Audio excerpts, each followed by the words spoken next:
Нифига у вас там, конечно, землетрясение. Как вы там живы еще?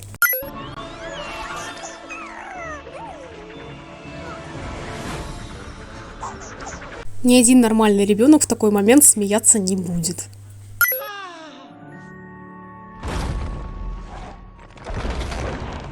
Землетрясение уже кончилось, а эта башня решила упасть по воле Божьей.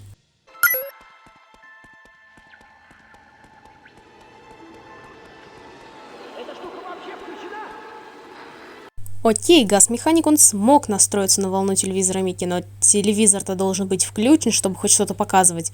Не думаю, что крысеныш спит с включенным.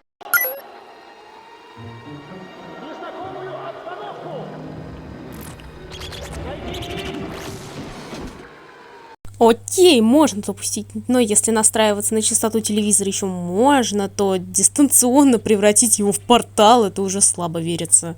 А хотя, слава богу, что это оказался портал. Если бы это было не так, то Микки Маус нам бы просто показался шизанутым. Какого фига в вазах забыли деньги? Волшебник что, их там хранит?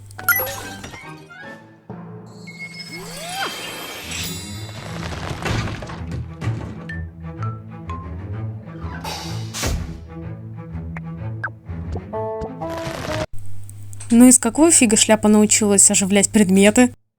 И раз она и может, почему, когда мы ее надеваем вместе со всем костюмом, эффект пропадает? Мы оживили метелки, пойдем посмотрим, где они будут работать. Топ-топ-топ-топ. Какого фига они уже здесь?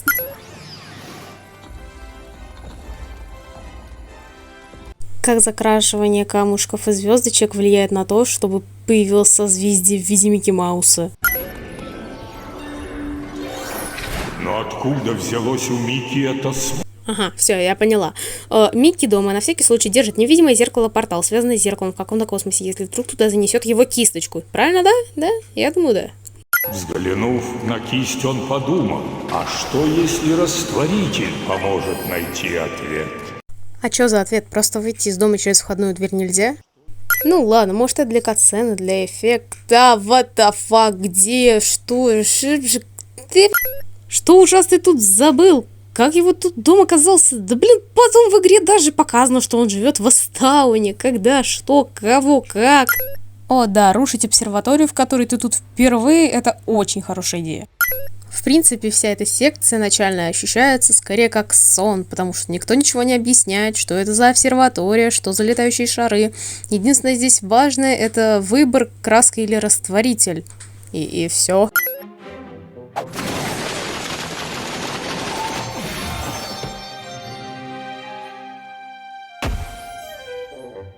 Такая карта, ну, немножечко так непрактичная, слишком маленькая, да и Микки прыгнул в середину, а не туда, куда ему надо по сюжету. Кстати, а куда ему надо? Никто не предупредил, куда нужно идти и где они будут его ждать.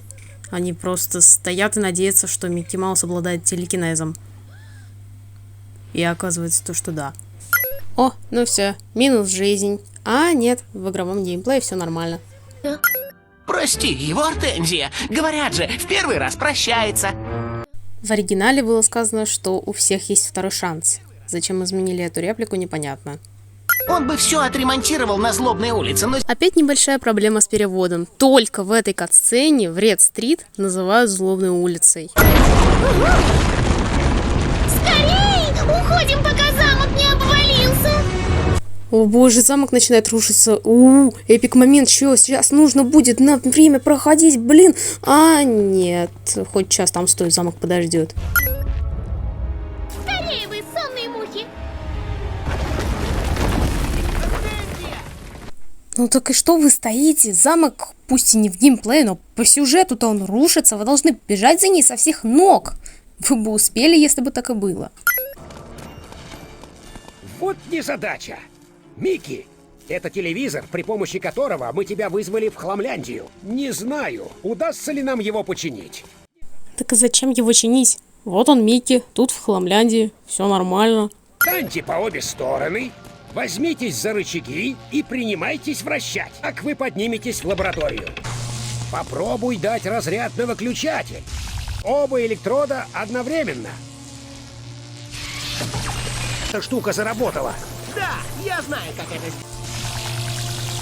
Блин, как же нам повезло, что мы тут именно вдвоем, именно с такими способностями, именно Освальд может заряжать через пульт, именно Микки умеет здесь красить краской.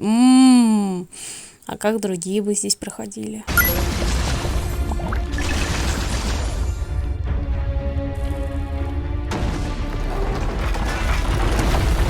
Опа! Тут скоро вообще все рухнет. Как удобно, что когда именно мы победили этих брызг, оно... Ладно, я перестаю. Вот ты где! Скорее! Надо выбираться! Артензия? А ты здесь откуда? Тот же самый вопрос, что и у Освальда. Как? Получается, она пришла раньше нас, но она бы не смогла пройти такие же препятствия, как и мы. Ну, значит, она пришла с другой стороны. С другой стороны здесь нет, здесь есть проход для поезда, но который загораживает поезд. Это что, фейерверки? Освальд! Я же просила от них избавиться! Судя по тому, что фейерверки далее по игре будут распиханы везде, где только можно, Артензия хочет, чтобы Освальд ради нее ходил на край света и уничтожал все эти фигульки. Остановка! Станция Вред-стрит. Какая нафиг Вред-стрит? По сюжету сюда поезда не ходят из-за того, что часы на станции сломались. Мы, гремлины, оборудовали мусоросборник для того, чтобы было легче убирать завалы на Вред-стрит. К несчастью, теперь и он едва ли подлежит восстановлению. Ну, не знаю. На северной части Вред-стрит ему вполне нормально. Нашелся вход в подземку. Ай да мы! Ну да, типа мы его не видели, типа да, его нету, господи, пришлось месяц искать. Я собрал кое-какие странные предметы. Они не мультяшные, не нейтральные. Поразительно! Заразительно! Если это предметы не нейтральные, не мультяшные, то значит ни ты, ни мультяшки не знают, что это такое. Но когда мы тебе приносим эти предметы, ты откуда-то знаешь их название. Что с этой пакостью, Микки? Она не только плюется растворителем, но может и сцапать, если подойдешь. Так, а к этой пакости у меня небольшой вопросик. В этой игре есть вода, да? Вода, которая в озерах, в речках, на локациях. Обычно вода ничего не делает, просто тормозит Микки, когда тот находится в ней. Ну так вот. Если ты выполнишь большинство заданий на локации и закрасишь большую часть объектов синей краской, то вода на этой локации станет синей. Синяя вода не тормозит Микки, даже хилит его. Также работает и в обратную сторону. Если большинство объектов на локации обесцветить, то вода станет зеленой и начнет наносить урон.